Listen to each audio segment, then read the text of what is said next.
பெருந்தலைவர் காமராஜர் அவர்களுடைய பிறந்த நாள் விழாவை நாம் சிறப்போடு கொண்டாடி கொண்டிருக்கிற இது ஒரு நல்ல நேரம். பெருந்தலைவர் அவர்களுடைய சாதனைகளை எல்லாம் பெருமைகளை எல்லாம் இங்கே வந்த மாணவ செல்வங்கள் ரொம்ப அருமையாக ஒரு பட்டியலே போட்டாங்க. அதுக்கப்புறம் நான் என்ன பேசுறது? அதுபோக நம்ம கணேசன் ஐயா ரொம்ப அழகான ஒரு புத்தகத்தை வேற கொண்டு வந்து கொடுத்தாங்க. காமராஜர் அவர்களுடைய அத்தனை பெருமைகளையும் சாதனைகளையும் பட்டியலிட்ட ஒரு புத்தகம். இந்த அரங்கத்தில் இருக்கிற எல்லாருமே பெருந்தலைவர் ஐயா அவர்களை பற்றி நிறைய கேள்விப்பட்டவங்க. உங்களுக்கு தெரியாத தகவலையா நான் சொல்லிட போறேன். ஆனாலும் இந்த இனிய நேரத்தில் 1-2 தகவல்களை பரிமாறிக்கொள்வதற்காக இங்கே நான் வந்திருக்கிறேன். பெரியோர்களே, அன்பர்களே, காமராஜருக்கு ஒரு பல்கலைக்கழகம் டாக்டர் பட்டம் கொடுக்க முன் வந்தது. காமராஜர் என்ன சொன்னார் தெரியுமா? நாட்டில் எத்தனையோ விஞ்ஞானிகள் மேதைகள் இருக்காங்கங்கிறேன், அவங்கள கண்டுபிடிங்கிறேன், இந்த பட்டத்தை அவங்களுக்கு கொடுங்கிறேன், எனக்கு வேண்டாங்கிறேன் அப்படின்னு மறுத்தவர் தான் பெருந்தலைவர் காமராஜர். நண்பர்களே, பெரியோர்களே, பதவிக்காகவும் பட்டத்திற்காகவும் வெறி பிடித்து அலைகிற மனிதர்களை நாம் பார்க்கிறோம், உண்மைதானே? ஆனால் தன்னை தேடி வந்த பட்டத்தை கூட தேவையில்லை என்று மறுத்த ஒரு மகான் தான் பெருந்தலைவர் காமராஜர். இப்படி யோசிச்சு பாருங்க. தேவையில்லைன்னு மட்டும் மறுக்கல, மறுத்ததோடு இல்லாம என்னை விட தகுதியான விஞ்ஞானிகள், என்னை விட தகுதியான மேதைகள் இந்த ஊரில் இருக்கிறாங்க, இந்த நாட்டில் இருக்கிறாங்க, அவங்கள தேடி கண்டுபிடிச்சு அவங்களுக்கு கொடுங்கன்னு சொன்னார் பாருங்க. கண்ணதாசன் ஒரு பாட்டு எழுதுவார், ரொம்ப அழகான பாட்டு. ஊருக்கென்று வாழ்ந்த நெஞ்சம் சிலைகளாகலாம், உறவுக்கென்று விரிந்த உள்ளம் மலர்களாகலாம். ஊருக்கென்று வாழ்ந்த நெஞ்சம் சிலைகளாகலாம், உறவுக்கென்று விரிந்த உள்ளம் மலர்களாகலாம். யாருக்கென்று அழுத போதும் தலைவனாகலாம். மனம் மனம் அது கோவிலாகலாம், மனிதன் என்பவன் தெய்வமாகலாம். வாரி வாரி வழங்கும் போது வள்ளலாகலாம், வாழை போல தன்னை தந்து தியாகியாகலாம். உருகியோடும் மெழுகு போல ஒளியை வீசலாம், மனிதன் என்பவன் தெய்வமாகலாம், தெய்வமாகலாம். எவ்வளோ அழகான பாட்டு பாருங்க. இந்த பாட்டுக்கு ரொம்ப பொருத்தமான ஒரு தலைவர் இந்த உலகத்தில் வாழ்ந்தார்னா பெருந்தலைவர் காமராஜர் மட்டும்தான். கண்ணதாசன் எப்படி பாட்டு எழுதினார் பாருங்க.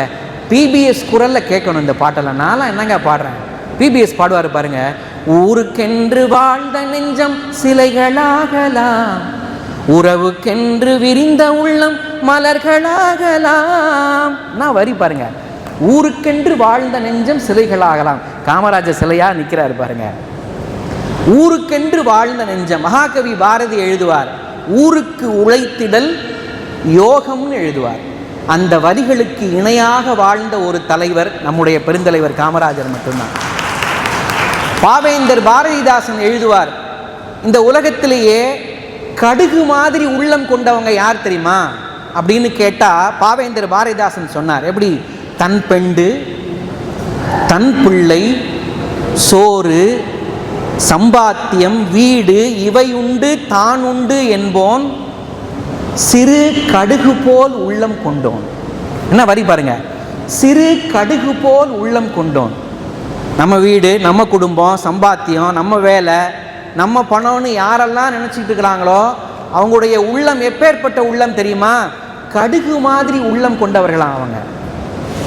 ஆனா ஊருக்காக வாழ்ந்த உள்ளம், கடலை போன்ற உள்ளம் கொண்டவர் பெருந்தலைவர் காமராஜர். கடலை போன்ற உள்ளம் படைத்து வாழ்ந்தார். கடலை போன்று தனக்கு கொடுக்கப்பட்ட பட்டத்தை கூட வேணான்னு சொல்லி மறுத்துட்டு தகுந்த மனிதர்களுக்கு அதை கொடுங்கன்னு சொன்னார் பாருங்க. அதான் ஊருக்காக வாழ்ந்த நெஞ்சம் அப்படின்னு கவியரசர் கண்ணதாசன் அவர்கள் ரொம்ப அழகா அந்த பாடலை பெருந்தலைவருக்காகவே எழுதின மாதிரியே எழுதினார். சில திரைப்பட பாடல்கள் அப்படியே பெருந்தலைவர் ஐயா அவர்களுக்கு பொருந்தும் தெரியுமா? இப்போ பெருந்தலைவர் ஐயா அவர்களை பற்றி பேசுகிற, வாசிக்கிற, எழுதுகிற எல்லா மனிதர்களும் ஐயா அவர்களுக்கு பல பட்டங்களை கொடுத்தாங்க. காமராஜர் ஐயா அவங்களுக்கு முன்னாடி பெருந்தலைவர்னு ஒரு பட்டம் உண்டு. வேற கர்ம வீரர், அருமை. அப்புறம் கருப்பு காந்தி, அப்புறம் ஏழை பங்காளன், அப்புறம்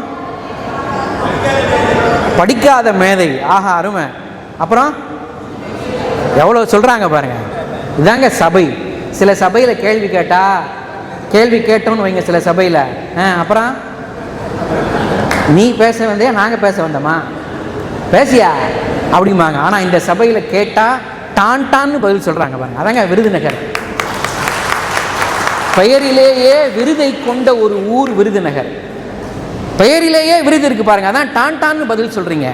ஒரு அன்பர் சொன்னார், படிக்காத மேதைன்னு சொன்னாரா? இந்த பட்டம், படிக்காத மேதைங்கிற பட்டம் காமராஜர் ஐயா அவர்களுக்கு பொருந்துமா அப்படின்னு யோசிச்சு பார்த்தா, கண்ணதாசன் அவர்கள் ஒரு பாட்டு எழுதினார், ரொம்ப ரொம்ப பிடிச்ச பாட்டு. படித்ததினால் அறிவு பெற்றோர் 1000 உண்டு, பாடம் படிக்காத மேதைகளும் பாரினில் உண்டு.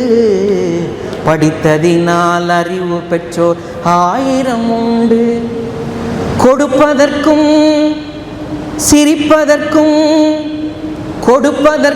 சிரிப்பதற்கும் படிப்பு வேண்டுமா? ஒரு குழந்தையை போல் வாழ்ந்து விட்டால் துன்பம் தோன்றுமா? படித்ததினால் அறிவு பெற்றோர் 1000 உண்டு, பாடம் படிக்காத மேதைகளும் பாரினில் உண்டு. படித்ததினால் அறிவு பெற்றோர் 1000 உண்டு. வாழை மரம் படித்ததில்லை, கனி கொடுக்க மறந்ததா? வான்முகிலும் கற்றதில்லை, மழை பொழிய மறந்ததா? சோலையாவும் கற்றதில்லை, நிழல் கொடுக்க மறந்ததா? சுதந்திரமாய் பாடி வரும் குயிலும் பாடம் படித்ததா? படித்ததினால் அறிவு பெற்றோர் 1000 உண்டு, பாடம் படிக்காத மேதைகளும் பாரினில் உண்டு. படித்ததினால் அறிவு பெற்றோர் 1000 உண்டு. எப்படி பாட்டு பாருங்க, எப்படி பாட்டு! கண்ணதாசன் அவங்க எழுதின பாட்டு. பாடம் படிக்காத மேதைகளும் பாரினில் உண்டுங்கிற அந்த வரி பெருந்தலைவருக்கு அவ்வளவு பொருந்துங்க, அவ்வளவு பொருந்தும். பள்ளி படிப்பை கூட தாண்டாத பெருந்தலைவரனுடைய பெயரை வைத்துக்கொண்டு மதுரையில் ஒரு பல்கலைக்கழகமே இயங்குகிறது. உண்மைதானே? பள்ளி படிப்பை கூட தாண்டாத பெருந்தலைவர் ஐயா அவர்களுடைய பெயரை தாங்கி கொண்டு ஒரு பல்கலைக்கழகமே இயங்குகிறதுன்னா படிக்காத மேதைங்கிற பட்டம் பொருந்தும். ஆனால் பொருந்தாதோன்னு எனக்கு தோணுது. பெருந்தலைவர் காமராஜர் ஐயா அவர்கள் முதல்வராக இருந்தபோது எல்லா அரசு அலுவலகங்களிலும் மகாத்மா காந்தியினுடைய புகைப்படத்தை மாட்டி வைக்கணும்னு ஒரு உத்தரவு போட்டார். அரசு அதிகாரிகள் ஒரு ஜிஓ எழுதி டைப் பண்ணி கொண்டு வந்து காமராஜர் ஐயா அவங்க கிட்ட கையெழுத்து வாங்குவதற்காக வந்தாங்க. ஆங்கிலத்தில் எழுதியிருந்த அந்த ஜிஓ, அந்த அரசு ஆணையில் என்ன எழுதியிருந்தாங்க அப்படின்னா, காந்தியினுடைய படத்தை எல்லா அரசு அலுவலகங்களிலும் ஹேங் செய்யவும் அப்படின்னு எழுதியிருந்தாங்க. ஆங்கிலத்தில் ஹேங், HANG, ஹேங் செய்யவும் அப்படின்னு எழுதியிருந்தாங்க. பெருந்தலைவர் காமராஜர் ஐயா அவர்கள் அதில் ரொம்ப முக்கியமான ஒரு திருத்தத்தை குறிப்பிட்டார். ஹேங் செய்யவும்னு எழுதக்கூடாது. ஹேங் செய்யவும்னு எழுதுனா தூக்கில் தொங்க விடணும்னு அர்த்தம் வந்துடும். ஹேங் அப்படிங்கிற சொல்ல மாற்றிட்டு இன்ஸ்டால் செய்யவும்னு எழுதுங்கன்னு மிக முக்கியமான திருத்தத்தை குறிப்பிட்டார் பெருந்தலைவர் காமராஜர். அதனால தான் சொன்னேன், படிக்காத மேதைங்கிற பட்டம் பொருந்தும், ஆனால் பொருந்தாது. எவ்வளவு நுட்பமான ஆங்கில மொழி அறிவு உடையவர் பெருந்தலைவர் காமராஜருங்கிறதுக்கு சொல்லிக்கிட்டே போகலாம். இப்போ கூட ஐயா அவங்களோட பேசிகிட்டு இருக்கும்போது ஐயா சொன்னாங்க, பண்டித ஜவஹர்லால் நேரு யாரு? யாரு? இந்தியாவினுடைய முதல் பிரதமர். எங்க படிச்சாருன்னு நம்ம அவருடைய வாழ்க்கை வரலாற்றில் படிச்சிருப்போம். கேம்பிரிட்ஜ் பல்கலைக்கழகத்தில் படித்தவர். இப்போ நான் சொன்னா நீங்க கை தட்டுவீங்க. கேம்பிரிட்ஜ் பல்கலைக்கழகத்தில் படித்த நேருவுக்கே ஆலோசனை சொன்ன ஒரு மகான் தான் பெருந்தலைவர் காமராஜர். உண்மையா சார்? கேம்பிரிட்ஜ் பல்கலைக்கழகம் எங்க இருக்கு? நம்ம ஊர் அஞ்சாப்பு எங்க இருக்கு? உலகின் மிக உயர்ந்த பல்கலைக்கழகங்கள்ல ஒன்று கேம்பிரிட்ஜ் யூனிவர்சிட்டி. அங்க படித்த நேருவுக்கே ஆலோசனை சொன்னவர் நம்ம பெருந்தலைவர். அப்படின்னா அதனால தான் சொன்னேன், படிக்காத மேதைங்கிற பட்டம் பொருந்தும், ஆனா பொருந்தலையோன்னு எனக்கு தோணுது. உங்ககிட்ட பகிராம யார்கிட்ட பகிர்ந்துக்கிறது? செய்தி சேகரிக்கிற ஒரு நிருபர் ஒரு முறை பெருந்தலைவர் ஐயாவை பார்த்து ஒரு கேள்வி கேட்டார். அப்ப ஸ்தாபன காங்கிரஸாக, இந்திரா காங்கிரஸாக காங்கிரஸ் கட்சி பிரிந்திருந்த ஒரு நேரம், காங்கிரஸ் கட்சியை எப்படி இணைப்பதுங்கிற ஒரு பேச்சுவார்த்தை நடந்தது. பேச்சுவார்த்தை நடந்து முடிந்து வெளியில வரும்போது அந்த பத்திரிகை நிருபர் பெருந்தலைவர் காமராஜர் ஐயாவை பார்த்து ஒரு கேள்வி கேட்டாங்க. Is there any chance for merger அப்படின்னு கேட்டார். காமராஜர் ஐயா அவங்க ஆங்கிலத்தில் பதில் சொல்ல முடியுமான்னு சோதனை பண்ணாரா என்னன்னு தெரியல. ஆனால் கேள்வி எப்படி கேட்டார் பாருங்க. Is there any chance for merger? கட்சி இணைவதற்கு, கட்சி சேர்றதுக்கு எதுவும் வாய்ப்பு இருக்குமாங்கிற மாதிரி கேட்டார். காமராஜர் ஐயா பதில் சொன்னார் பாருங்க. சம்பந்தம் இல்லாத ரெண்டு புதிய கட்சிகள் இணையும் போது தான் மெர்ஜர்னு சொல்லணும். பிரிந்த கட்சிகள் மறுபடி இணையும் போது ரீஜாயின் என்று சொல்வதுதான் சரி என்று அந்த செய்தி ஆசிரியருக்கு புத்தி சொன்னார் பெருந்தலைவர் Kamarajar. This is not merger, this is not merger, this is rejoin என்று பதில் சொன்னார் பெருந்தலைவர். அதனால தான் சொல்றேன், படிக்காத மேதைங்கிற பட்டம் காமராஜருக்கு பொருந்தும், ஆனா பொருந்தாது அப்படின்னு எனக்கு தோணுது. இப்படி சொல்லி நிறைவு செய்கிறேனே. நாகர்கோவில் நாடாளுமன்ற தேர்தலில், நாகர்கோவிலில் நடந்த நாடாளுமன்ற தேர்தலில் காமராஜர் வெற்றி பெற்றார். டெல்லியில் அவருக்கு ஒரு தேநீர் விருந்து ஏற்பாடு செய்யப்படுகிறது. தேநீர் விருந்துன்னா மகிழ்ச்சியை கொண்டாடுவதற்காக ஒரு தேநீர் விருந்து ஏற்பாடு செய்யப்படுகிறது. இந்த தேநீர் விருந்துக்கு தலைமை தாங்கினவர் யார் தெரியுமா? அப்போது இந்தியாவினுடைய ரயில்வே அமைச்சராக இருந்த திரு அனுமந்தப்பா அவர்கள். காமராஜரினுடைய எளிய தோற்றத்தை பார்த்து, அவருடைய உடையை பார்த்து, காமராஜர் என்ன மாதிரி பளபளன்னு ட்ரெஸ் பண்ணுவார். ஒரு கதர் சட்டை, கதர் வேட்டி, ஒரு துண்டு, இப்படி தான் அவர் உடை உடுத்தியிருப்பார். நம்ம எல்லாருக்கும் தெரியும். காமராஜருடைய எளிமையான அந்த தோற்றத்தை பார்த்து, அவர் உடை உடுத்தியிருந்ததை பார்த்து அனுமந்தப்பா அவர்கள் காமராஜருடைய அரசியல் ஆழத்தை சோதனை செய்யணுங்கிறதுக்காகவோ என்னவோ ஒரு கேள்வி கேட்டார். ஒரு கேள்வி கேட்டார். என்ன தெரியுமா கேட்டார்? ஆங்கிலத்திலேயே கேட்டார் அனுமந்தப்பா அவர்கள். Mister Kamaraj, nowadays in India unemployment problem is very acute. As the president of the Congress party, have you got any idea of solving the unemployment problem? அப்படின்னு ஆங்கிலத்தில் கேட்டார். என்ன பொருள் அப்படின்னா, இந்த அரங்குக்காக சொல்றேன், திரு காமராஜ் அவர்களே, நீங்க காங்கிரஸ் கட்சியினுடைய தலைவர். நம்ம நாட்டில் இப்ப வேலையில்லா திண்டாட்டம் அதிகமாகிக்கிட்டே இருக்கு. வேலையில்லா திண்டாட்டத்தை ஒழிப்பதற்கு நீங்க ஏதாவது யோசனை வச்சிருக்கிறீங்களா அப்படின்னு ஆங்கிலத்தில் கேட்டார். Mister Kamaraj, nowadays in India unemployment problem is very acute. As the president of the Congress party, have you got any idea of solving the unemployment problem? அப்படின்னு ஆங்கிலத்தில் கேட்டார். கேட்ட உடனே வில்லில் இருந்து அம்பு பாயிற மாதிரி காமராஜர் ஒரு பதில் சொன்னார். வெரி ஈஸி அப்படின்னார். இட்ஸ் வெரி ஈஸி அப்படின்னார். அனுமந்தப்பா அரண்டு போனார். நான் எவ்வளோ பெரிய கேள்வி கேட்டிருக்கேன். அந்த ஆள் வெரி ஈஸின்னு ரொம்ப சுலபமாக சொல்லிட்டாரு. விடல அவர். ஹவு அப்படின்னாரு. எப்படி வெரி ஈஸின்னு சொல்கிறீங்களே, எப்படி ஹவு அப்படின்னு கேட்டார். பெருந்தலைவர் காமராஜர் ஐயா பதில் சொன்னார், we must arrange to form a road from Kashmir to Kanyakumari touching all the states, by which every inner part of our country will be able to transport their products to other needy places. When the trade increases, employment opportunity will also be increased ன்னு பதில் சொன்னார் பெருந்தலைவர்.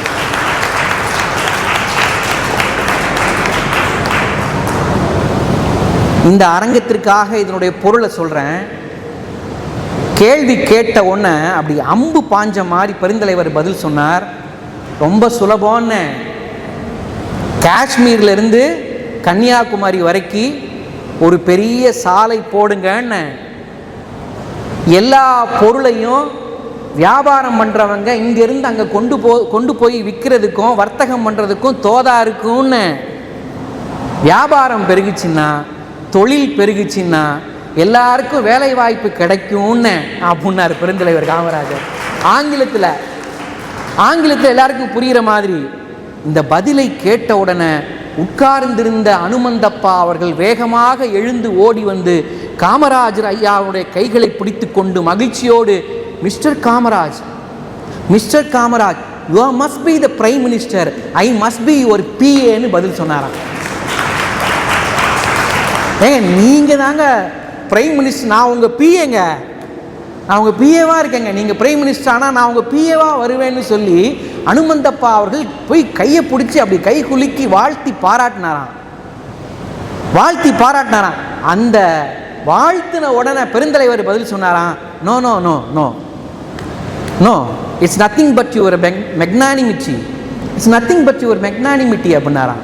இது உங்கள் பெருந்தன்மைங்க, அப்படிலாம் சொல்லாதீங்க, இது உங்கள் பெருந்தன்மைன்னு சொல்லி காமராஜர் தன்னடக்கத்தோடு சொன்னார். நண்பர்களே, அந்த அரங்கம் முடிஞ்ச உடனே, அந்த கூட்டம் முடிஞ்ச உடனே பத்திரிகையாளர்களை பார்த்து ரயில்வே அமைச்சர் அனுமந்தப்பா சொன்னார். என்ன தெரியுமா சொன்னார்? Kamaraj is the pride of Tamil Nadu,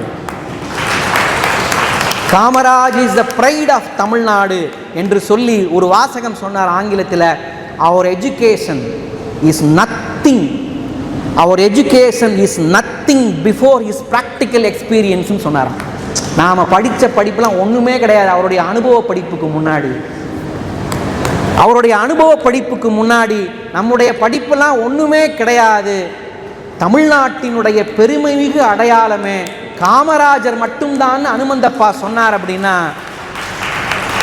அதனால தான் சொன்னேன், படிக்காத மேதைங்கிற பட்டம் காமராஜர் ஐயா அவர்களுக்கு பொருந்தும். ஆனால் இப்போ அனுமந்தப்பா ஐயா அவர்களுக்கு காமராஜர் சொன்ன பதிலில் கவனிச்சிங்களா? எங்கேருந்து எங்கே சாலை போட சொன்னார்? காஷ்மீர்லேருந்து இன்னைக்கு சாலை போடப்பட்டிருக்கு. அந்த சாலைக்கு பேர் என்ன? NH ரோடு, தேசிய நெடுஞ்சாலை. நண்பர்களே, பெரியோர்களே, இன்றைக்கு நாம் அனுபவித்து கொண்டிருக்கிற இந்த நேஷனல் ஹைவே தேசிய நெடுஞ்சாலை திட்டத்திற்கு விதை போட்டவரே பெருந்தலைவர் காமராஜர் ஐயா அவர்கள் தான் என்பதை நாம் யாரும் மறந்துவிடக்கூடாது. அவ்வளோ முக்கியமான ஒரு விஷயம் இது. அப்போ பெருந்தலைவர் காமராஜர் உண்மையிலேயே படித்த மேதைன்னு சொன்னால் இன்னும் கூட நல்லா இருக்குமோ அப்படின்னு நினைக்கிறேன் நான். இப்போ இங்கே பள்ளியிலிருந்து படிக்கிற, கல்லூரியில் படிக்கிற மாணவர்களும் தம்பிகளும்லாம் வந்திருக்கிறாங்க, தம்பி தங்கைகள்லாம் வந்திருக்கிறாங்க. இப்படி கேட்கட்டுமா, காமராஜர் ஐயா பள்ளி படிப்பையே முடிக்காதவர், அவரால் எப்படி ஆங்கிலத்தில் எல்லோருக்கும் புரியும்படியாக பேச முடிந்தது? இங்கிலீஷில் நல்லா பேசணுங்கிற ஆர்வம் நமக்கும் இருக்குல்ல, இங்கிலீஷில் நல்லா பேசினா எவ்வளோ பெருமையாக எல்லாரும் பார்ப்பாங்க. காமராஜர் ஐயா பள்ளிக்கூடமே போல எப்படிங்க ஆங்கிலத்தில் அவரால் பேச முடிந்தது? அப்படின்னா நண்பர்களே, பள்ளிக்கூடத்துக்கு தான் போகலை, ஆனால் நாள்தோறும் நல்ல புத்தகங்களை வாசிப்பதும், நாள்தோறும் எல்லா செய்தித்தாள்களை வாசிப்பதும், ஏன் ஆங்கில நாளிதழ்களை கூட தினந்தோறும் வாசிக்கிற பழக்கத்தை கொண்டவர் தான் பெருந்தலைவர் காமராஜர். அதனால தான் அவரால் முடிஞ்சது. அவர் மட்டும் யோசிச்சிருந்தா பள்ளிக்கூடத்துக்கே நம்ம போல, நம்மெல்லாம் எப்படிங்க ஆங்கில செய்தித்தாள்லாம் படிக்கிறது, நமக்கெல்லாம் அது வராது அப்படின்னு யோசிச்சாரா? யோசிக்கல. முயன்று படித்தால் நம்மால் எல்லாவற்றையும் கற்றுக்கொள்ள முடியுங்கிற நம்பிக்கை மனதுக்குள்ள காமராஜர் ஐயா அவங்களுக்கு இருந்திருக்கு. ஒரு திரைப்படத்தில் ஒரு பாட்டு வந்தது, பிரதீப் குமார்ங்கிற ஒரு அருமையான ஒரு பாடகர் பாடின பாட்டு, ஜெய் பீம்னு படம் பேர். எனக்கு ரொம்ப பிடிக்கும் அந்த பாட்டு. இந்த பாட்டு இப்படி தான் ஆரம்பிக்கும் பாருங்க.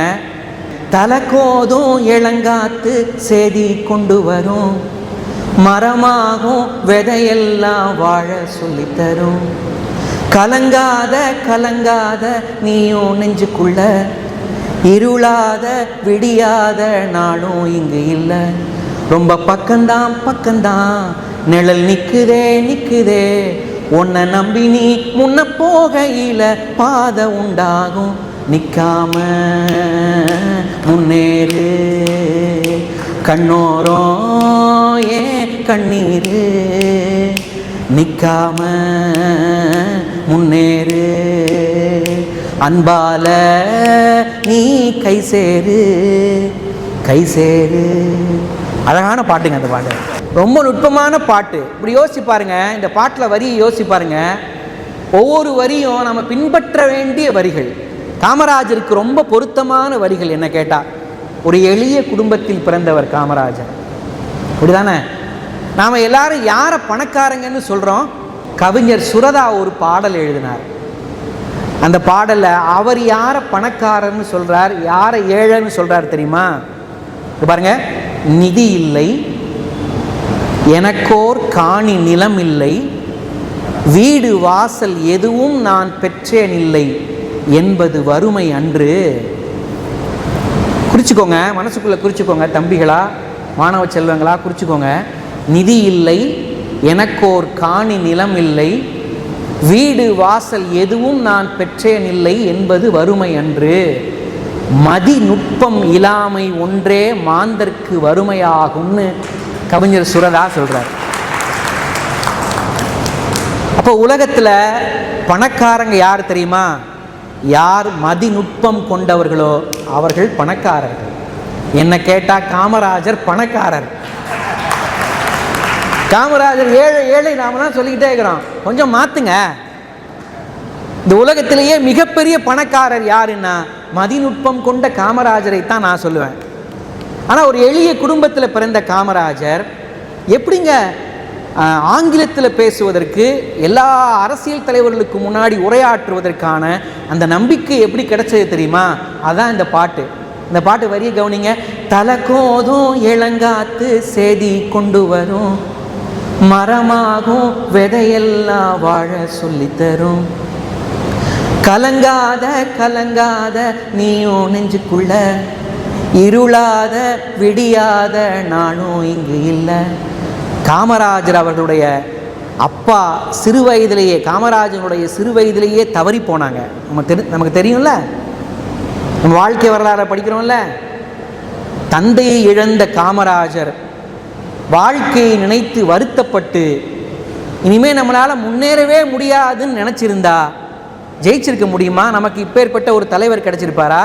கலங்காத கலங்காத நீயும் நெஞ்சுக்குள்ள, இருளாத விடியாத நாளும் இங்கு இல்லை, ரொம்ப பக்கம்தான் பக்கம்தான் நிழல் நிற்குதே நிற்குதே, உன்னை நம்பி நீ முன்ன போகையில பாதை உண்டாகும், நிற்காம முன்னேறு.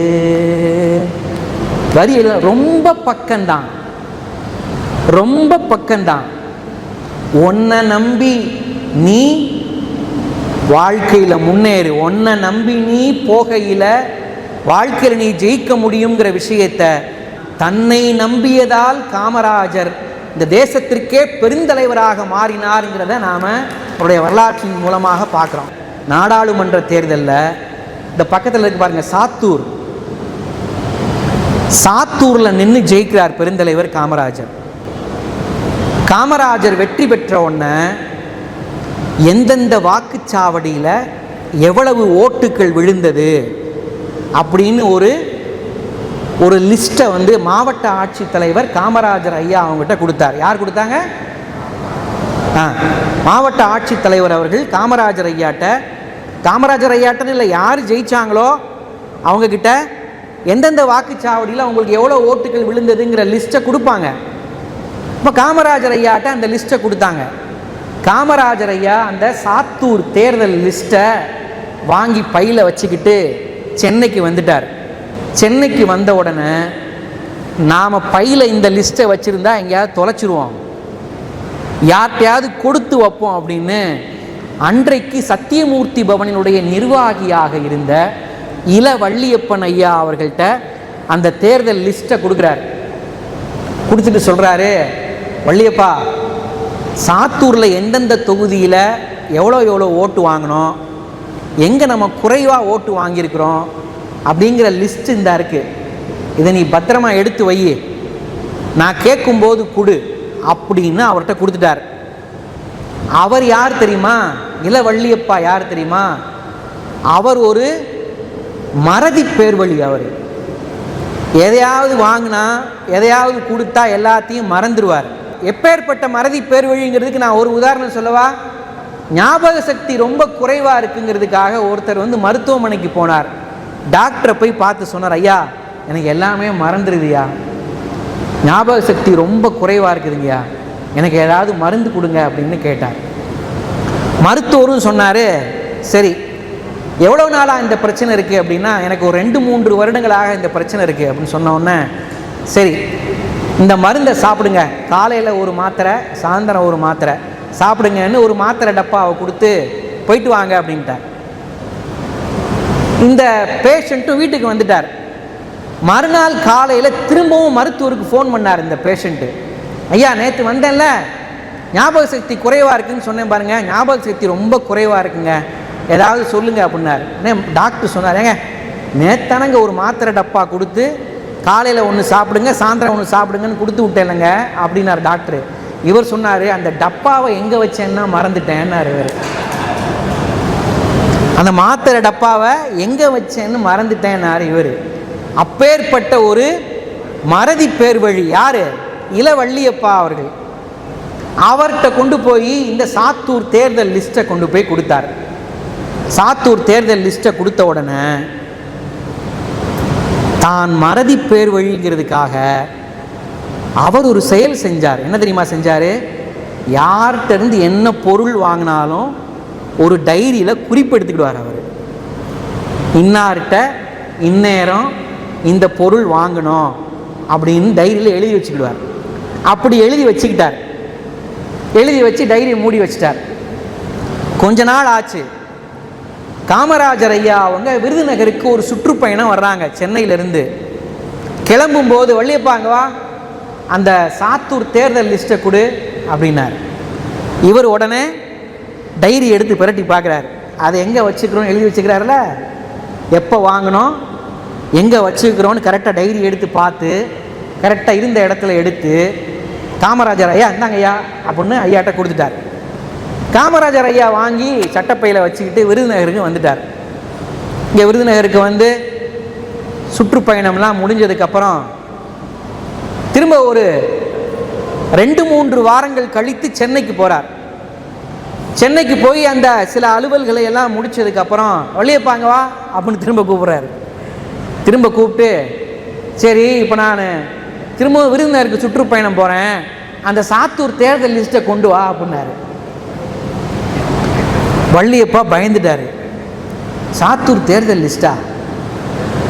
ஏற்கனவே போன முறை போகும்போதே நம்ம கொடுத்துட்டோமே, இவர் கேட்குறாரு அப்படின்ட்டு வேகமாக போய் டைரி எடுத்து பிரட்டுறாரு.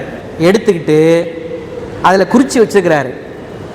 2 வாரத்துக்கு முன்னாடி காமராஜர் ஐயா விருதுநகருக்கு போகும்போது இந்த லிஸ்ட்டை நம்ம கொடுத்துட்டோம் அப்படின்னு அவர் எல்லாத்தையும் எழுதி வச்சுருவார்ல, எழுதி வச்சுக்கிறாரு. நேராக டைரி எடுத்துகிட்டு போய் காமராஜர் ஐயாட்ட போய், ஐயா இங்கே பாருங்க இங்கே பாருங்க ஐயா, 2 வாரத்துக்கு முன்னாடி நீங்கள் விருந்தினருக்கு போனீங்களே, அப்போவே நான் எடுத்து கொடுத்துட்டேன், நான் எழுதி வச்சுக்கிறேன்ல அப்படின்னார். காமராஜர் ஐயாவுக்கு வந்துச்சு போவோம், என்னையா பேசிகிட்டு இருக்க, டைரியில் எழுதி வச்ச கிழிச்சேன்னு என்ன பேசிகிட்டு இருக்க? ஐயா மறந்துட்டாரு. வாங்கினதை மறந்துட்டாரு, எங்கேயோ வச்சுட்டாரு.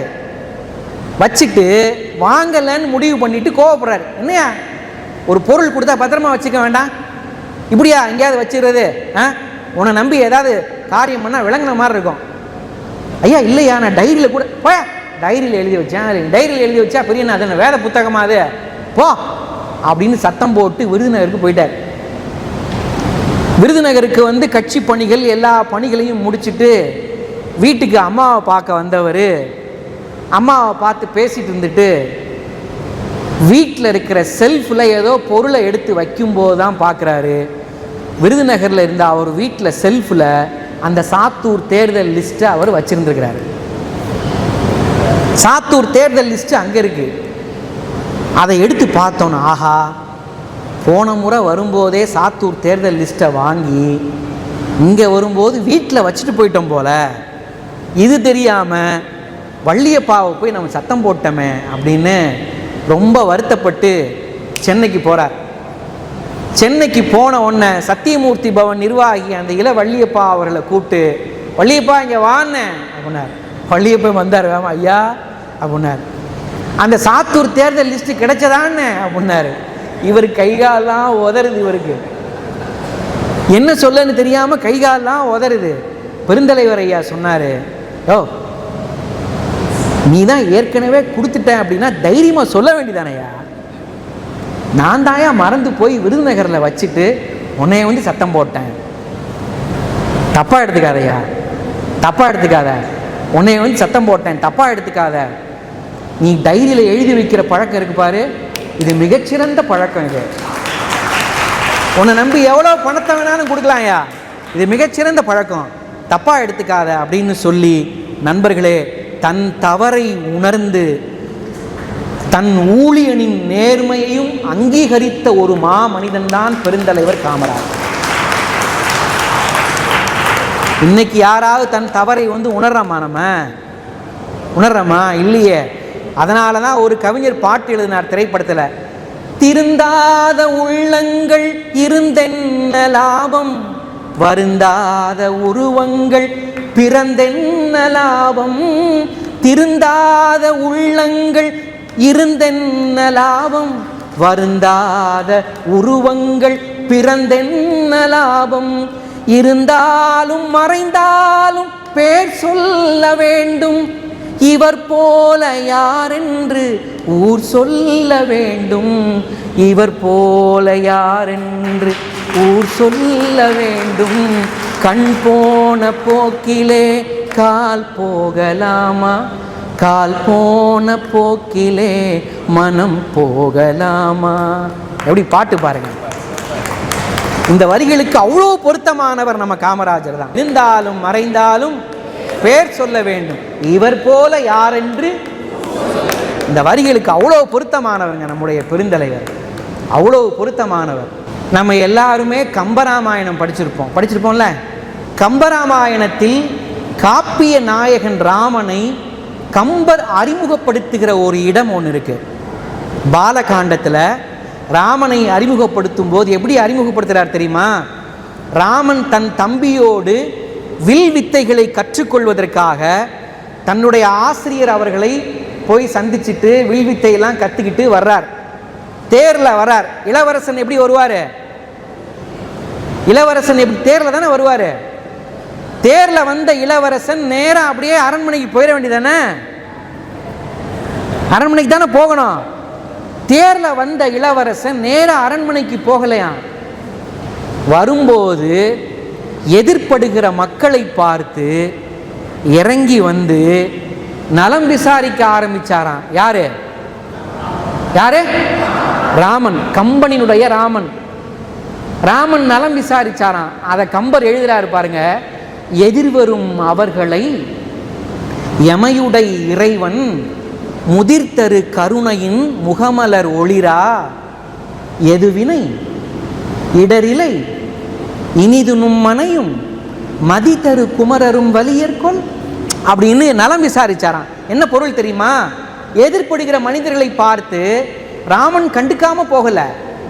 ஒரு பெரிய நாட்டினுடைய தசரத சக்கரவர்த்தியினுடைய மகன் தானே, இளவரசன் தானே, அவன் பாட்டுக்கு போகலாம்ல. அவன் பாட்டுக்கு போகல, இறங்கி வந்து ஐயா நல்லா இருக்கீங்களா, உங்கள் வீட்டில் புத்தியுள்ள உங்கள் பிள்ளைங்கள்லாம் எப்படி இருக்காங்க, உங்கள் தொழில் எப்படி இருக்கு, எல்லாரும் நலம் தானே, ஏதாவது வேணும்னா வந்து கேளுங்க அப்படிங்கிற மாதிரி நலம் விசாரிச்சுட்டு தான் ராமன் கடந்து போனாராம். நண்பர்களே, இது அப்படியே மனசில் வச்சுக்கோங்க. இந்த பக்கம் வாங்க, காமராஜர் ஐயா வாழ்க்கை வரலாறுக்கு வாங்க. நிறைய மாநிலங்களுக்கு சுற்றுப்பயணம் செய்துவிட்டு காமராஜர் ஒவ்வொரு முறையும் தமிழகத்திற்கு திரும்பும்போது, தமிழ்நாட்டுக்கு திரும்பும் போதும் காமராஜர் ஐயா அவர்களை பார்ப்பதற்கு நிறைய அரசு உயரதிகாரிகள், செல்வந்தர்கள், அரசியல்வாதிகள்லாம் வரிசை கட்டி நிற்பாங்களாம். எல்லாரும் காமராஜர் ஐயாவை சந்திக்கணும்னு நிற்பாங்களாம். காமராஜர் ஐயா இவங்களையெல்லாம் சந்திக்கிறதுக்கு முன்னாடி ஒரு ஊருக்கு வந்த உடனே யாரை சந்திப்பார் தெரியுமா? தெருவில் நடந்து போகிற சாதாரண எளிய விவசாயிகளை கூப்பிட்டு, சாதாரண எளிய மக்களை கூப்பிட்டு காமராஜர் ஐயா என்ன கேட்பார் தெரியுமா? இங்கே வாண்ண, உங்கள் ஊரில் விவசாயம்லாம் எப்படி இருக்குன்னு, மழை தண்ணியெல்லாம் உண்டான்னு, கரண்ட்டெல்லாம் சரியாக வருதான்னு, அரிசி பருப்புலாம் ஒழுங்காக கிடைக்குதான்னு, வேற எதுவும் சமாச்சாரம் உண்டான்னு, விலைவாசியெல்லாம் எப்படின்னு அப்படின்னு கூப்பிட்டு நலம் விசாரித்து அவங்களுடைய குறைகளை கேட்டதுக்கு அப்புறம்தான் உயரதிகாரிகளையே சந்திப்பாராம். இப்படி யோசிச்சு பாருங்க. கம்பன் காப்பியத்தில் உருவாக்கிய ராமனை நீங்களும் நானும் பார்க்கவில்லை தானே? கம்பராமாயணத்தில் தானே பார்த்துக்கிறோம், அந்த ராமாயணத்தில் படிச்சுக்கிறோம். கம்பனின் ராமனை நாம் யாரும் பார்க்கவில்லை, படிக்க மட்டும்தான் செஞ்சோம். தன் காப்பிய நாயகன் எப்படி இருக்க வேண்டும் என்று இலக்கணம் வகுத்த கம்பனின் கனவை மெய்ப்பித்த ஒரு தலைவர் இந்த உலகத்தில் இருந்தார் என்றால் அது நம்முடைய பெருந்தலைவர் காமராஜர் மட்டும்தான். எதிர்ப்படுகிற மனிதர்களை பார்த்து நலம் விசாரிச்சுட்டு அப்புறம் பேசலாம் ஐயா, பெரிய ஆளுகள்கிட்ட அப்புறம் பேசலாம் அப்படின்னு நினைச்ச பெருந்தலைவர் காமராஜர் ஐயா அவர்களுடைய 123வது பிறந்த நாள் விழாவில் நாம் எல்லோரும் இணைந்திருப்பது பெரும் மகிழ்ச்சிக்குரிய ஒரு விஷயம். நம்மையெல்லாம் இங்கே இணைத்தது யார் தெரியுமா? இந்த காமராஜ் பவன் ட்ரஸ்ட் தான் நம்மளை இணைத்தது. இந்த அரங்கத்தில் இருக்கிற எல்லோரும் ஒரு முறை இந்த காமராஜ் பவன் ட்ரஸ்டை நடத்துகிற இந்த அருமையான சான்றோர் பெருமக்களுக்கு பலத்த கரவொலி கொடுத்து நன்றி சொல்லுங்கள்.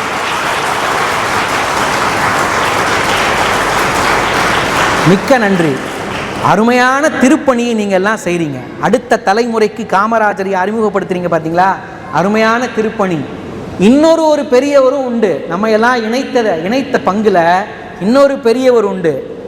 பெருந்தலைவர் காமராஜருடைய பட்டங்கள் என்னன்னு கேட்கும்போது இங்கே ஒருத்தங்க சொன்னாங்க, கருப்பு காந்தின்னு யாரோ ஒரு பாப்பா சொன்னாங்கல்ல, தென்னகத்து காந்தின்னு சொல்லுவாங்க காமராஜரை, கருப்பு காந்தி. ஆனால் கருப்பு காந்திங்கிறது ரொம்ப அழகாக இருக்குங்க. பெருந்தலைவர் காமராஜர் கருப்பு காந்தி என்றால் நம் எல்லோரையும் இணைத்த ஒரு பெருமகனார் விருதுநகரினுடைய கருப்பு காமராஜர் இதயம் முத்து சார் அவர்கள். உண்மைதானே? காமராஜர் ஐயா அவர்களை கருப்பு காந்தின்னு சொன்னா, விருதுநகரில் பொது நலனுக்காகவே பணியாற்றி கொண்டிருக்கிற, நல்ல சேவைகளை செய்து கொண்டிருக்கிற, மக்கள் மனதில் என்றும் நீங்காத இடத்தை பெற்றிருக்கிற அருமைக்குரிய இதயம் முத்துசார் அவர்களை இன்றிலிருந்து நாம்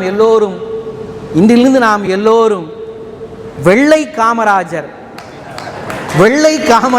என்று வெள்ளை நிறத்தில் இருக்கிறார். அவரை கருப்பு காந்தின்னு சொன்னால் இவரை நம்ம கருப்பு காமராஜர்னு சொல்ல முடியாது. வெள்ளை காமராஜர் என்று நாம் எல்லோரும் இதய முத்துசாரை அன்போடு அழைத்து மகிழ்வோம். கரவொலி கொடுத்து வெள்ளை காமராஜர் ஐயா அவர்களுக்கு நம்ம அன்பை தெரிவிப்போம்.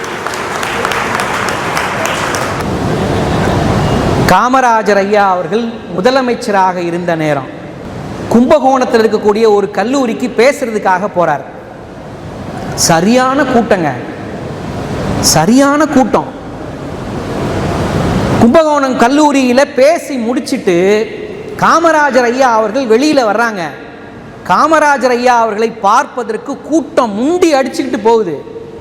பயங்கர கூட்டம், முண்டி நான் பார்க்கணும் கூட்டம் முண்டி அடிச்சுட்டு உள்ளே போகுது.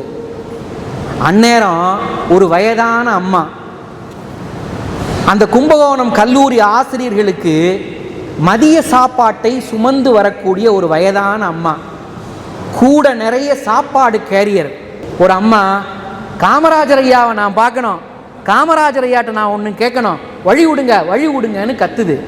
கூடை நிறைய சாப்பாடு கேரியர் வச்சுக்கிட்டு ஒரு பெண் நடந்து போகும்போது ஒரு திரைப்படத்தில் ஒரு பாட்டு வந்துச்சு. சிவாஜி கணேசன் நடித்த படம் பாபு படத்தில் இந்த சாப்பாடு கேரியர் எல்லாம் ஒரு கூடையில் தூக்கிட்டு ஒரு பெண் நடந்து வருவா. அந்நேரம் ஒரு பாட்டு போடுவாங்க. அந்த காலத்தில் எப்படிலாம் பாட்டு வந்திருக்கு பாருங்க. குலாம் காதர் புலாவிலே கறி கிடக்குது, அது அனுமந்தரா அவியலிலே கலந்திருக்குது. நீங்கள் வரியை கவனிச்சிட்டே வாங்க. குலாம் காதர் புலாவிலே கறி கிடக்குது, அது அனுமந்தரா அவியலிலே கலந்திருக்குது. மேரியம்மா கேரியரில் ஏறாயிருக்குது, மேரியம்மா கேரியரில் ஏறாயிருக்குது, அது பத்மநாபன் ஐயர் வீட்டு குழம்பில் கிடக்குது. சமையல் எல்லாம் கலக்குது, அது சமத்துவத்தை வளர்க்குது. சாதி சமய பேதம் எல்லாம் சோத்த கண்டா பறக்குது, ஆக சோத்த கண்டா பறக்குது. வரதப்பா வரதப்பா கஞ்சி வருதப்பா, கஞ்சி கலையும் தன்னை தலையில் தாங்கி வஞ்சி வருதப்பா. எப்படி பாட்டு பாருங்க எங்க, எப்படி வரி தெரியுமா? குலாம் காதர் புலாவிலே கறி கிடக்குது. குலாம் காதர் யாரு? நம்முடைய இஸ்லாமிய சகோதரர். அவரு கொண்டு வர்ற சாப்பாட்டில் கறி இருக்கு, அல்ல எலும்போட. குலாம் காதர் புலாவிலே கறி கிடக்குது. அடுத்த வரி பாருங்க, அது அனுமந்தராவ் அவியலிலே கலந்திருக்குது. சேர்ந்து வரும்போது லேசா அப்படி அவியலில் போய் கலக்குது கறி. அடுத்த வரி பாருங்க, மேரியம்மா கேரியரில் எறா இருக்குது. எறானா மீன். அந்த பாப்பா பாருங்க, மத்தியானம் போய் அவங்க வீட்டில் மீன் குழம்புன்னு நினைக்கிறேன். ராவா அவ்வளோ ரசித்து சொல்கிறா. மேரியம்மா கேரியரில் ஏறா இருக்குது. அடுத்த வரி, அது பத்மநாப ஐயர் வீட்டு குழம்பில் கிடக்குது. சமையலெல்லாம் கலக்குது, அது சமத்துவத்தை வளர்க்குது. நண்பர்களே, கவிஞர் வாலி அவர்கள் எழுதின பாட்டு வரி எழுதினார் பாருங்க, சாதி சமய பேதமெல்லாம் சோத்த கண்டா பறக்குது. இப்போ எழுதினார் பாருங்க. என்னங்க பெரிய சாதி மதம். பெருந்தலைவர் காமராஜர் ஐயா அவர்கள் எல்லாரையும் மதித்தார். ஆனால் சாதியை வைத்துக்கொண்டு, மதங்களை வைத்துக்கொண்டு மக்களை பிரித்து ஆளுகிற எல்லோரையும் வெறுத்து ஒதுக்கியவர் தான் பெருந்தலைவர் காமராஜர். அவனுக்கு கிட்டத்தில் வராதான்னு அதை சொல்லிக்கிட்டு கிட்டத்தில் வராதான்னு, அதெல்லாம் வேற ஆள்கிட்ட பேசுன்னு போயிருன்னு அப்படின்னு விரட்டி விட்டவர் தான் பெருந்தலைவர் காமராஜர். இப்போ அந்த மாதிரி ஒரு பாட்டி, சாப்பாட்டு கேரியரை வச்சுக்கிட்டு ஒரு பாட்டி காமராஜர் ஐயாவை சந்திக்கிறதுக்கு துடிக்கிறார். காமராஜர் ஐயா பார்த்துட்டார். அதிகாரிகளை பார்த்தா கூட பேசாம கடந்து போயிடுவார். இது மாதிரி எளிய மக்களை பார்த்தா காமராஜர் பேசாம போவாரா? ஏய், அந்த அம்மாவை விடுன்னு, அம்மா உனக்கு என்ன வேணும்னு அப்படின்னு கேட்டார். அந்த அம்மா சொன்னாங்க, ஐயா வணக்கம் சாமி, ஐயா வணக்கம். என்ன மாதிரி ஆதரவில்லாத கிழடு கட்டைங்கெல்லாம் இப்படி சாப்பாடு கூட சுமந்து பிழைக்கிறோம். இது நிச்சயமில்லாத வருமானம் ஐயா, இது நிச்சயமில்லாத வருமானம் ஐயா. கைகால் விழுந்துருச்சுன்னா எங்களை யாரையா பாப்பா அப்படின்னு அந்த அம்மா அழுதுகிட்டே புலம்புறாங்க. காமராஜருக்கு பக்கத்தில் இருந்த ஒரு பெரிய அரசியல் பிரமுகர் அந்த அம்மா பண உதவி கேட்குறாங்கன்னு நினச்சிக்கிட்டு தன் பையிலிருந்து 20 ரூபாயை எடுத்து அந்த அம்மா கையில் கொடுக்குறாங்க. இந்தாம்மா இந்த 20 ரூபாயை வச்சுக்கோன்னு கொடுக்குறாங்க. உடனே அந்த சாப்பாடு கேரியரை சுமந்துட்டு வந்த அந்த பாட்டி 20 ரூபா கொடுத்த அந்த பெரியவரை பார்த்து சொன்னாங்க, இந்த 20 ரூபா யாருக்குங்க வேணும்? நீங்கள் இப்போ இதை கொடுத்துட்டு போயிடுவீங்க. எங்களை மாதிரி உள்ள வயசானவங்களுக்கு காமராஜர் ஐயா நினச்சா நிரந்தரமாக ஏதாவது செய்யலாங்க. இந்த 20 ரூபா எங்களுடைய நிரந்தரமான பசியை போக்குமா? காமராஜர் ஐயா நினச்சா நிரந்தரமாக ஏதாவது செய்யலாங்க அப்படின்னு சொன்ன உடனே அதை காதில் வாங்கி கொண்ட பெருந்தலைவர் அந்த அம்மாவை பார்த்து, ஆகட்டும் பார்க்கலான்னு அப்படின்னு கார் ஏறி போனார். காரில் ஏறி உள்ளே உட்கார்ந்த உடனே அதிகாரிகள்கிட்ட கேட்ட முதல் வார்த்தை என்ன தெரியுமா? முதல் வார்த்தை என்ன தெரியுமா? ஆமாம், இந்த யாரும் இல்லாத ஒண்டிக்கட்டைகள் பூரா அவங்களுக்கு மாதம் எவ்வளவு செலவாகும்னு முதல் கேள்வி. யாரும் இல்லாத ஒண்டிக்கட்டைகளுக்கு மாதம் எவ்வளவு செலவாகும்னு அப்படின்னார். பக்கத்தில் உள்ள அதிகாரி சொன்னார், மாதம் ஒரு 20 ரூபா ஆகுங்க அப்படின்னா. அந்த காலத்தில் மாதம் ஒரு 20 ரூபா ஆகும் அப்படின்னாங்க. உடனே காமராஜர் சொன்னார், தமிழ்நாட்டில் யாரெல்லாம் இப்படி ஒண்டிக்கட்டையாக இருக்கிறாங்க அப்படிங்கிறத 10 நாளைக்குள்ளே எனக்கு லிஸ்ட்டு வேணும்னு அப்படின்னார். நண்பர்களே, 10 நாட்களுக்குள்ளாக அதிகாரிகள் எல்லோரும் சேர்ந்து தமிழ்நாட்டில் கைவிடப்பட்டு இருக்கிற முதியவர்கள் எல்லோருடைய பெயரெல்லாம் எழுதி கொண்டு வந்து காமராஜர் ஐயாட்ட கொடுத்தாங்க. காமராஜர் ஐயா எல்லாத்தையும் பார்த்துட்டு, இதுக்கு ஒரு பட்ஜெட் போடுங்கன்னு, மாதம் 20 ரூபா அவங்களுக்கு உதவியாக போகணும்னு என்று சொல்லி தமிழ்நாட்டில் முதலில் முதியோர் பென்ஷன் திட்டத்தை அறிமுகப்படுத்திய மகான் தான் பெருந்தலைவர் காமராஜர். பெருந்தலைவர் காமராஜர். இன்றைக்கும் ஆதரவற்ற முதியோர்களுக்கு முதியோர் பென்ஷன் ஒன்று இன்னைக்கு வந்துக்கிட்டு இருக்குன்னா அதுக்கு விதை போட்டவர் பெருந்தலைவர் காமராஜர் தான். 10 நாளில் ஒரு அம்மா கேட்ட அந்த கேள்விக்கு பதில் சொல்லி வாழ்க்கையில் மிக முக்கியமான நல்ல நல்ல செயல்களையெல்லாம் மக்களுக்காக செய்து கொடுத்த பெருந்தலைவர் காமராஜர் அவர்களை நாம் என்றைக்குமே மறக்கக்கூடாது. நண்பர்களே, இந்த உரைக்கு தலைப்பு இசைப்பட வாழ்வோன்னு தலைப்பு கொடுத்துருந்தேன். ஒரு நண்பர் கூட கேட்டார், காமராஜர் என்ன மியூசிக் டைரக்டரா, இசைப்பட வாழ்வோம்னு தலைப்பு கொடுத்துருக்கீங்க, நீங்கள் இசை ஆசிரியர்னா என்ன தலைப்பு வேணாலும் கொடுத்துக்கலாமா அப்படின்னு ஒரு நண்பர் கேட்டார். இசைப்பட வாழ்தல் என்பது புகழ்பெற்ற ஒரு வாழ்க்கையை குறிக்கக்கூடிய ஒரு சொல். ஈதல் ஈதல்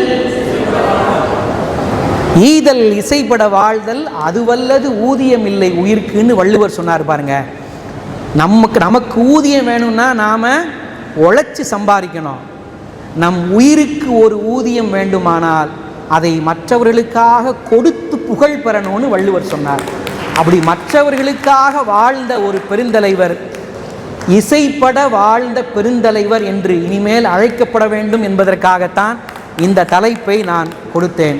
நண்பர்களே, இசைப்பட வாழ்ந்த பெருந்தலைவருடைய வாழ்க்கை வரலாற்றில் நடந்த சின்ன சின்ன சம்பவங்களை இந்த அரிய நேரத்தில் பகிர்ந்து கொள்வதற்காக எனக்கு மிக நல்ல வாய்ப்பை ஏற்படுத்தி கொடுத்த காமராஜ் பவன் ட்ரஸ்டை சார்ந்த சான்றோர் பெருமக்கள் எல்லோருக்கும், விருதுநகரின் வெள்ளை காமராஜர் என்று இன்று முதல் நாம் அழைக்கவிருக்கிற முத்து அண்ணாச்சி அவர்களுக்கும் இதயம் கனிந்த நன்றிகளை உங்களின் பலத்த கரவொலிக்கு இடையே தெரிவித்துக்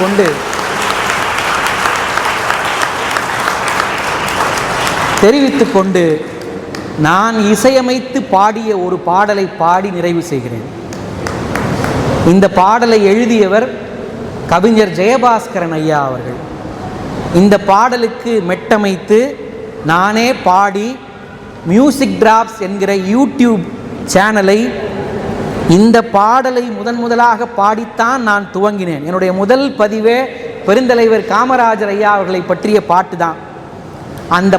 அந்த இசை பாடலை பாடி இந்த அரங்கத்தை நிறைவு செய்கிறேன். நண்பர்களே, ஒவ்வொரு வரியும் கோடி பெருமான வரி, கவனித்து கேட்க வேண்டும் என்று அன்பான வேண்டுகோளை வைத்து இந்த இசை பாடலை தொடங்குகிறேன். அருந்தமிழ் நாட்டின் தாயானவன், தமிழ் அன்னை சிவகாமியின் சேயானவன். அருந்தமிழ் நாட்டின் தாயானவன், தமிழ் அன்னை சிவகாமியின் சேயானவன்.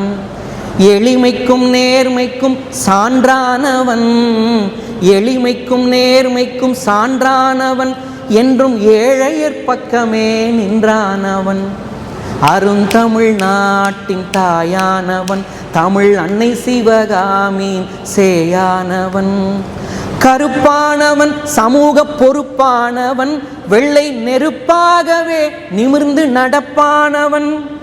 கருப்பானவன் சமூக பொறுப்பானவன், வெள்ளை நெருப்பாகவே நிமிர்ந்து நடப்பானவன், எடுப்பானவன் தீமை தடுப்பானவன், எடுப்பானவன் தீமை தடுப்பானவன், நாட்டை ஏய்ப்போர்க்கு எதிராக இருப்பானவன், அருந்தமிழ் நாட்டின் தாயானவன், தமிழ் அன்னை சிவகாமியின் சேயானவன், ஆங்காங்கே தமிழ்நாட்டில் அணையானவன், அந்த அணைகளில் அலைமோதும் நீரானவன், ஆங்காங்கே தமிழ்நாட்டில் அணையானவன், அந்த அணைகளில் அலைமோதும் நீரானவன், வேளாண்மை தொழிலுக்கு வேறானவன், வேளாண்மை தொழிலுக்கு வேறானவன், இங்கே வாழ்கின்ற மக்களுக்கு சோறானவன், அருந்தமிழ் நாட்டின் தாயானவன், தமிழ் அன்னை சிவகாமியின் சேயானவன், பல நூறு ஆலைகள் அமைத்தானவன், அவற்றில் பல்லாயிரம் கருவிகள் சமைத்தானவன், பல நூறு ஆலைகள் அமைத்தானவன், அவற்றில் பல்லாயிரம் கருவிகள் சமைத்தானவன், உழவையும் தொழிலையும் மதித்தானவன், உழவையும் தொழிலையும் மதித்தானவன், நாட்டில் உழைப்பாளர் கூட்டத்தை துதித்தானவன், அருந்தமிழ் நாட்டின் தாயானவன், தமிழ் அன்னை சிவகாமி சேயானவன், பள்ளிகளில் கல்வியாய் தழைப்பானவன், நம் பசுமையின் நிறமாகி நிலைப்பானவன், பள்ளிகளில் கல்வியாய் தழைப்பானவன், நம் பசுமையின் நிறமாகி நிலைப்பானவன், சாதனை சிகரமாய் நிற்பானவன், சாதனை சிகரமாய் நிற்பானவன், தமிழ் சரித்திரம் நெடுகிலும் வாழ்வானவன், சாதனை சிகரமாய் நிற்பானவன், தமிழ் சரித்திரம் நெடுகிலும் வாழ்வானவன், அருந்தமிழ் நாட்டின் தாயானவன், தமிழ் அன்னை சிவகாமி சேயானவன், அருந்தமிழ் நாட்டின் தாயானவன், தமிழ் அன்னை சிவகாமியின் சேயானவன். வணக்கம்.